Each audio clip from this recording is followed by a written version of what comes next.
You said, well, it's not extraordinary evidence, and you say it's not textual evidence isn't extraordinary, but I say it is extraordinary. It's a totally subjective criterion. You can make extraordinary mean anything you want it to mean, and then dismiss any type of evidence you want to dismiss.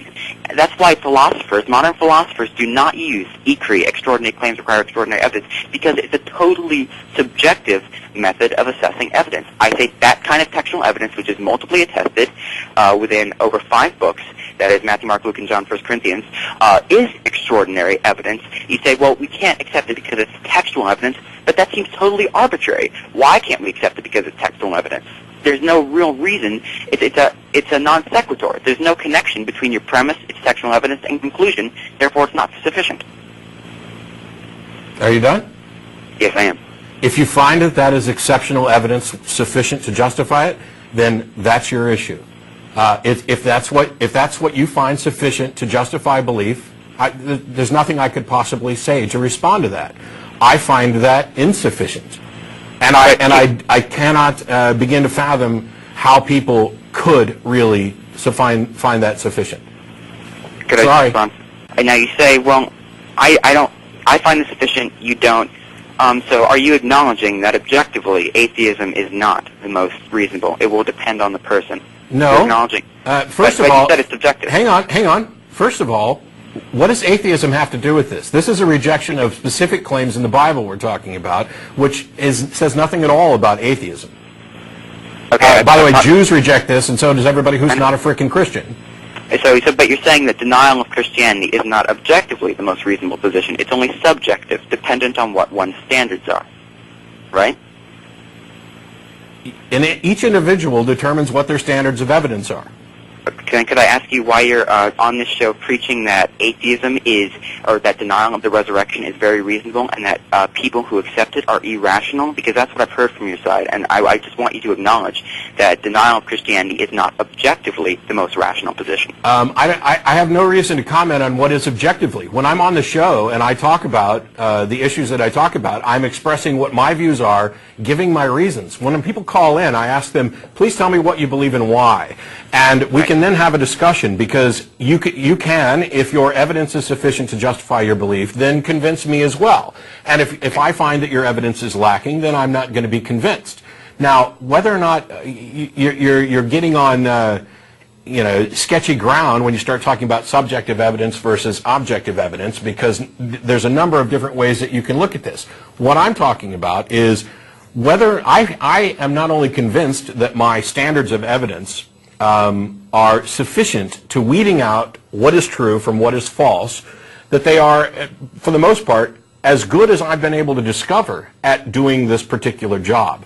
There's a reason why the scientific method requires certain things. Now, there's still an aspect of subjectivity even there, because you, for example, could, and I have no idea if you do, reject the scientific evidence for evolution or Big Bang cosmology or whatever. I have no idea if you do or not. I'm not trying to put words into your mouth. But that is your particular assessment of the evidence. However, working in conjunction, we have established recognized standards by which we make determinations. And those standards, while they would be perhaps subjective in the sense that there is a group of individuals who are debating about what standards should apply and then establishing them, at the point at which they have become established, then they're objective, because they're no longer dependent on any individual. I just want to clarify, first of all, I do wholeheartedly accept evolution. I do not deny that at all, and the Big Bang, of course. And second of all, you said, well, we have but you said we have recognized standards by which we judge the evidence. Right. So, now, don't apply the scientific method to history, because I wouldn't. Okay. So I'm just going to ask you, which historical standard that is recognized by a consensus of historians states that textual evidence is not sufficient to establish miracles? Which historical standard? Citation, please. I have no idea. Is there a historical standard that says textual citations of miracles is sufficient to say that they occurred? But you were citing specifically your denial of miracles and objectively reasonable using standard historical standards, and I'd say William Lane Craig in particular cites 6 criteria for assessing historical evidence, which are accepted by mainstream historians, which the resurrection passes with flying colors. No. Historical standards aren't... You're saying that there are historical standards like historical method that would confirm, that would state that textual reports of miracles is sufficient to believe that the miracles occurred. I think that's a corollary of the fact that there are mainstream respected historians who accept the resurrection. Are you going to answer the question or not? You said, are there historical standards that would state that textual reports of miracles are sufficient to accept that the miracles occurred? Okay, and here, I think you're the one who has to say that there are historical standards which exclude that, because I'm not the one being excluded. No, I don't, because my historical standards exclude that, and I'm unaware of any historical standards that would include it. I'm asking you to give me an example of one that does include it, because that's the only way that and by the way, actually, that wouldn't make a bit of difference, but I want to know if such a standard exists, because I'd like to have the rest of the historical community explain this to me as to how this one particular standard could ever say, oh, it's reported in a book and there's a number of different reports about it. In the book itself, we can probably say that it was authored around this time by this person, therefore zombies got up out of the grave and walked into Jerusalem. Well, you asked for a specific historical standard, and sure, I'll give you one. Okay.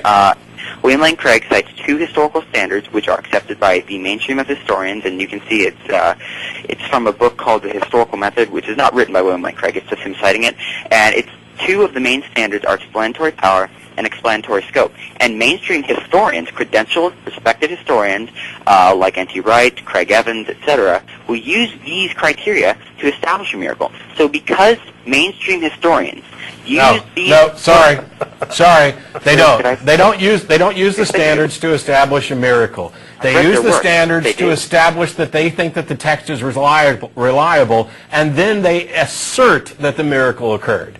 You cannot demonstrate that a miracle occurred without actual evidence of it. Text alone is not sufficient. You just stated that you wanted a standard used by mainstream historians. Yeah, and you gave me William Lane Craig quoting 2 criteria. I gave you mainstream historians like N.T. Wright, who is respected by people as far left as the Jesus Seminar, who uses these criteria to establish a miraculous event. I don't see how this is now fulfilling your criterion. Hello? Wow. You're giving me names of people who accept that text reports of miracles are sufficient. Yes, I am. Okay, that's not what I'm asking for. That's what you wanted, though. No, I want a historical standard, not something that a few people or a couple of recognized scholars happen to think is the case. I want a standard, and I want a standard that is a matter of consensus. Sure. Okay. Explanatory power, explanatory scope. Now, but you can stop. You can stop, actually, because it doesn't matter. If there was the Princeton Guidelines for Historical Review that was a consensus report of all of the historians, or 90% of the historians on the planet, and this guideline said that if there is a textual report in antiquity that, despite whether or not we know who the authorship is, attests to the actual occurrence of a miracle, it is therefore considered historically reliable that the miracle occurred, I would still reject that. So, like a creationist is willing to go against scientific consensus, you're willing to go against historical consensus, right? Yes, because history isn't science, as you admitted earlier.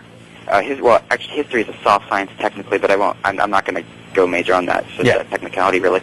But so basically, you're saying any science that asserts that miracle claims are justified based on somebody said so is not a science. So I have a question.